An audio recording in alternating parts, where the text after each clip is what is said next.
What does Bryn know about what's going on, or how do you protect her from knowing about what's going on? My daughter's 7. She's going into 1st grade. She's very pure and innocent and happy, and you know, she doesn't really even understand what a reality television show is, much less the things you're talking about. It's extremely advanced and complicated. But I have to think that there's pressure at home. I mean, is there... I live in a house by myself with my daughter when I have her, so there's no pressure at all. She's very isolated, you know, in her life, and she's very happy, and I mean, also, you've never, and I've been around them a lot, you've never said anything negative about your ex, not a single word. It's all up and love and happiness. You think that the same can be said for him with you? I wonder about that.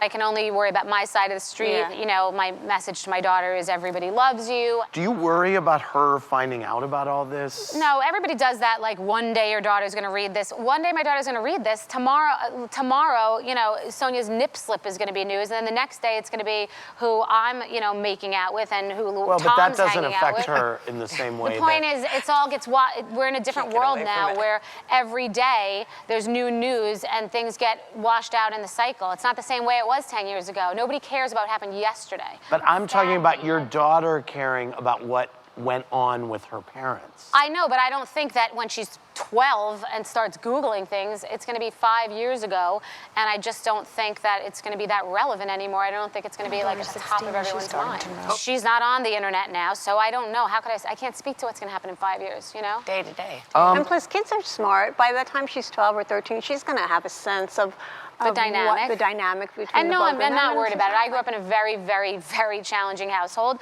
and I mean, I survived. You know, life is not always fairy tales and rainbows, and I don't want her to think that it is. And you talk very straight to her. Like, you're a very straight talker, you're very honest. So I don't think she's going to be shocked. At the last reunion, you talked about making a call to your mom for the first time in many years. My daughter said, "Is your mommy and daddy alive?" And I said, "My real daddy's not alive, and my mommy is alive. Well, I want to meet her." And I phoned her, and she picked up, so I'll go down to Florida, and we'll sit down. Did it make you feel better when you hung up?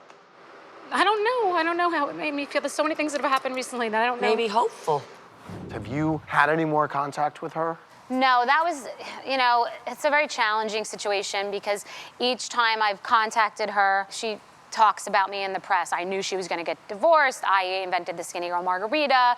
She's a bad person. I mean, we haven't had any relationship for over 20 years. Right. So when I was ready to go fly to Florida and have my daughter meet her, she spoke to one of the magazines and said negative things about me. So then it's like, how could I do this? And why would I do that?